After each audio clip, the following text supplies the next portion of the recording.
છોટાઉદેપુર જિલ્લાના નસવાડીના રાનેડાના ગ્રામજનો અને વિદ્યાર્થીઓ મુશ્કેલીમાં મુકાયા. 400 લોકોની વસ્તી ધરાવતા રાનેડા ગામના મુખ્ય રસ્તા પર પાણી ભરાયા. તેથી ગ્રામજનો ડુંગર ચડીને જીવના જોખમે પસાર થવા મજબૂર બન્યા છે.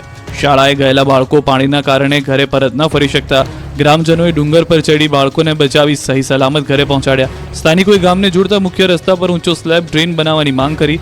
તંત્રના બાબે સ્થાનિકો 3 કિલોમીટર સુધીના ડુંગરાના રસ્તેથી જવા મજબૂર બન્યા છે. ડભોઈના ગામડામાં ફરી વળ્યા ઢાઢર નદીના પાણી. ડભોઈ વાઘોડિયા રોડ બંધ. વડોદરા જિલ્લાના વાઘોડિયા નજીક આવેલા દેવ ડેમમાં સતત પાણીની આવકના કારણે છલકાવાની સ્થિતિ છે અને તે બાબતને ધ્યાને લઈ નદીના કિનારે આવેલા 16 ગામના લોકોને સાવચેત કરવામાં આવ્યા છે. ડભોઈ નજીક ઢાઢર નદીમાં ફરી એકવાર પૂરની સ્થિતિ સર્જાઈ છે. ઉપરવાસમાં વરસાદને પગલે ફરી દેવ ડેમમાંથી પાણી છોડાયું. ડભોઈના દંગીવાડા, કબીરપુરા, નારણપુરા, બાંબોદ સહિત કરાલીપુરા ગામના મુખ્ય માર્ગો ઉપર ગોઠણસમાં પાણી ભરાયા. સિઝનમાં ચોથી વખત ઢાઢર નદીનું રૌદ્ર સ્વરૂપ જોવા મળ્યું. 7 જેટલા ગામના મુખ્ય માર્ગ ઉપર પાણી ફરી વળતા સંપર્ક તૂટ્યો. ઢાઢર નદીમાં પૂરથી જનજીવન પ્રભાવિત થયું. ઢાઢર નદીના પાણી કરાલીપુરા રોડ ઉપર ફરી વળતા ડભોઈ વાઘોડિયા રોડ બંધ થયો. વહેલી સવારે નોકરી તેમજ કોલેજ જતા સંખ્યાબંધ રાહદારીઓ મૂંઝવણમાં મુકાયા. વડોદરા જિલ્લા આપત્તિ વ્યવસ્થાપન મંડળ દ્વારા પરિસ્થિતિ ઉપર નજર રાખવામાં આવી. આપત્તિના સમયે 1077 નંબર ઉપર સંપર્ક કરી શકાય છે. બીજી તરફ દાહોદની માછણ નદીમાં નવા નીરની આવક થઈ છે. માછણ નદી ત્રીજી વાર ઓવરફ્લો થઈ. લીંબડી મહાદેવ મંદિર પાછળ આવેલ માછણ નદીમાં નવા નીરની આવક થતા ખેડૂતો ખુશ થયા. ઉપરવાસમાં પડેલા વરસાદને કારણે માછણ નદીમાં ધસમસતા પાણી આવ્યા. એક મહિનામાં ત્રીજી વાર લોકોને કોઝવે પરથી પસાર થવું પડ્યું. અરવલ્લી પંથકમાં મેઘરાજાની સટાસટી, રોડ પર વહેતા થયા પાણી. ઉત્તર ગુજરાતમાં ભારે વરસાદ વરસી રહ્યો છે ત્યારે અરવલ્લી પંથકમાં પણ સવારથી ધનરાધાર વરસાદ વરસ્યો. અરવલ્લી જિલ્લામાં વહેલી સવારથી વરસાદે જમાવટ કરતા રોડ પાણી થયા હતા. ધનસુરા તાલુકામાં વહેલી સવારથી 2 કલાકમાં 1.5 ઇંચ વરસાદ પડતા રોડ પર જળબંબાકારની સ્થિતિ સર્જાઈ. મોડાસા નડિયાદ હાઈવે પર પાણી ભરાતા લોકો ફસાયા. વાહન ચાલકો કલાકો સુધી ફસાયા. નીચાણવાળા વિસ્તારમાં પણ પાણી ભરાતા લોકો હેરાન થયા. વરસાદને કારણે અંબાજી જતા પદયાત્રીઓને હાલાકી થઈ હતી. આ તરફ મહેસાણા પંથકમાં પણ મુશળધાર વરસાદ વરસ્યો. વહેલી સવારથી જ મહેસાણામાં વરસાદે એન્ટ્રી મારી. મહેસાણા, ઊંઝા, મોઢેરા સહિતના વિસ્તારમાં વરસાદથી રોડ પર પાણી વહેતા થયા. નીચાણવાળા ઘણા ભાગોમાં વરસાદી પાણી ભરાયા. પાટણ જિલ્લામાં વહેલી સવારથી વરસાદી વાતાવરણ જોવા મળ્યું. પાટણ શહેર સહિત સમગ્ર ગ્રામ્ય વિસ્તારમાં ધીમી ધારે વરસાદ પડ્યો. પાટણ, કમલીવાડા, રૂની સહિત પંથકમાં વરસાદથી ઠંડક પ્રસરી ગઈ. ભાવનગરમાં ઓછો વરસાદથી ડેમો 50% જ ભરાયા છે. એક તરફ રાજ્યભરના ડેમો છલોછલ થઈ રહ્યા છે. પાણીની પુષ્કળ આવકથી ડેમોમાં પાણીની જાહો જલાલી જોવા મળી રહી છે. બીજી બાજુ ભાવનગરના ડેમો 50% પણ ભરાયા નથી. ભાવનગરમાં ગત વર્ષની સરખામણીએ ચાલુ વર્ષે વરસાદની ઘટ છે, જેથી જિલ્લાના ડેમોની સ્થિતિ ચિંતાજનક બની છે. જિલ્લાના 4 ડેમ આ વર્ષે 50% પણ ભરાયા નથી. સાથે જિલ્લાના 4 ડેમ 20% પણ ભરાયા નથી. ત્યારે જિલ્લામાં આગામી દિવસોમાં સારો વરસાદ નહીં થાય તો ઉનાળામાં જળ સંકટ ઘેરાવાની શક્યતા સેવાઈ રહી છે. જિલ્લામાં શેત્રુંજી ડેમ 67%, રંઘોડા ડેમ 51%, બગડ ડેમ 68% જેટલા જ ભરાયેલા છે. શેત્રુંજી ડેમ પણ હજુ 100% ભરાયો નથી. જિલ્લાના 5 ડેમો લાખણકા, રજાવડ, હમીરપરા, હાણોલ, જસપરા અને ઉતાવળી ડેમ હજુ 20% પણ ભરાયા નથી. ત્યારે જિલ્લામાં આગામી દિવસોમાં પીવા માટેના અને સિંચાઈ માટેના પાણીની સમસ્યા સર્જાઈ શકે છે. ગત વર્ષે 29 જુલાઈ 2023ના રોજ ભાવનગર જિલ્લાની જીવાદોરી એવો શેત્રુંજી ડેમ, રંઘોડા ડેમ, બગ ડેમ અને રાજકી ડેમ 100% ભરાઈ ચૂક્યો હતો. જોકે ખોડિયાર ડેમ 100%થી ભરાયેલો છે, જ્યારે બોટાદ જિલ્લાના કાળુભાર અને ખાંભડા ડેમ ચાલુ વર્ષે 100%થી ભરાઈ ચૂક્યા છે. ભરૂચ અને સુરતમાં બવાલ બાદ અજંપાભરી શાંતિ, ગણેશ પંડાલ પોલીસ છાવણીમાં ફેરવાયા.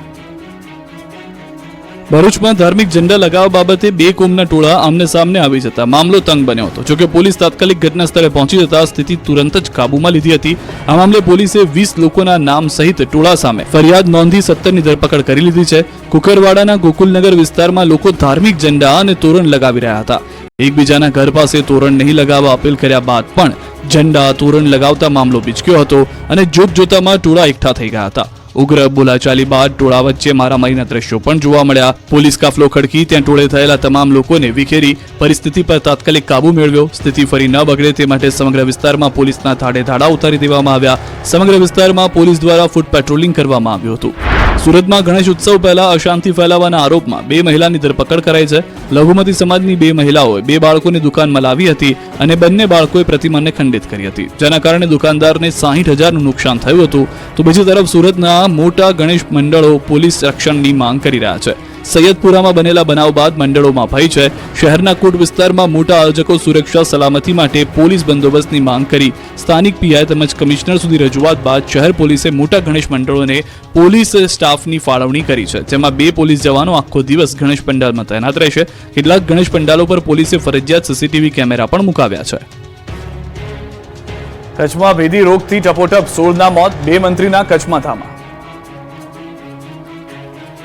કચ્છના લખપતમાં વકરી રહેલા રોગચાળાને લઈ આરોગ્ય તંત્ર દોડતું થયું છે. જિલ્લામાં 16 લોકોના શંકાસ્પદ મોત થયા છે, ત્યારે આ ભેદી બીમારીને કાબૂમાં લેવા તંત્રએ કમર કસી છે. આરોગ્ય મંત્રી ઋષિકેશ પટેલ અને પ્રભારી મંત્રી પ્રફુલભાઈ પાનસેરિયાએ કચ્છની મુલાકાત લીધી. ભુજમાં કલેક્ટર સહિતના અધિકારીઓ પાસેથી રોગચાળાની માહિતી મેળવી અને જરૂરી માર્ગદર્શન આપ્યું. સાથે લખપત અને અબડાસા તાલુકામાં શંકાસ્પદ તાવના કેસની પ્રવર્તમાન સ્થિતિને લઈને જાણકારી આપી. 2 તાલુકામાં 16 લોકોના મોત થયા, જેમાંથી 5 લોકોના કેન્સર, હાર્ટ સ્ટ્રોકથી, જ્યારે 11ના તાવના કારણે મોત થયાનું નિવેદન આપ્યું. હાલ શંકાસ્પદ દર્દીઓના રિપોર્ટ તપાસ માટે પૂના અને GBRC મોકલાયા છે. આરોગ્ય મંત્રીએ કહ્યું કે કોરોનાની જેમ ગભરાવાની જરૂર નથી. સાથે જ લોકોને તાવ જેવા લક્ષણો દેખાય તો તાત્કાલિક સારવાર લેવા અપીલ કરી. તો વહીવટીતંત્રને રોગ અટકાયતી પગલાં લેવા જરૂરી સૂચનો કર્યા. ગામડાઓમાં આરોગ્યની ટીમે ધામા નાખ્યા, દવા છંટકાવ કરી પોતાની કામગીરી તપાસવાની વાત થઈ છે. ત્યારે સાંદ્રો ગામે 12 વર્ષના બાળકનું મોત થતા પરિવારે પ્રશાસન પર રોષ ઠાલવ્યો. લખપતમાં આરોગ્ય અને પ્રાથમિક સુવિધાનો અભાવ હોવાનું કહ્યું. સુરતમાં ફ્રૂટ ભરેલી ટ્રક પલટી, લોકોએ ચલાવી જમરૂખની લૂંટ. શાકભાજી ભરેલી ટ્રક, દૂધ ભરેલી ટ્રક કે ઓઇલ ભરેલું ટેન્કર પલટ્યાનું તો બહુ સાંભળ્યું હશે, પરંતુ સુરતમાં ફ્રૂટ ભરેલી ટ્રક પલટી ગઈ હતી. પૂરપાટ જતી ટ્રક પલટી જતા રોડ પર ફ્રૂટની રેલમછેલ થઈ હતી. સુરતના માંગ રોડના સાવા પાટિયા પાસે ફ્રૂટ ભરીને ટ્રક પૂરપાટ જઈ રહ્યો હતો, ત્યારે કોઈ કારણોસર ટ્રક પલટી ગઈ હતી. ચાલકે સ્ટેરિંગ પરથી કાબુ ગુમાવતા ટ્રક રોડ પર ગોથા મારી ગઈ હતી, જેથી ટ્રકમાં ભરેલા જમરૂખ રોડ પર વિખેરાયા હતા. રોડ પર જમરૂખની રેલમછેલ થઈ હતી. આ અંગેની આસપાસના લોકોને જાણ થતા લોકોએ ફ્રૂટની લૂંટ મચાવી હતી. જેના હાથમાં જે આવ્યું હોય તે લઈને જમરૂખની લૂંટ કરી. સુરત જિલ્લા NHAI વિભાગની ટીમે સ્થળ પર જઈને અકસ્માતગ્રસ્ત ટ્રકને હાઈવેની સાઈડ ખસેડી.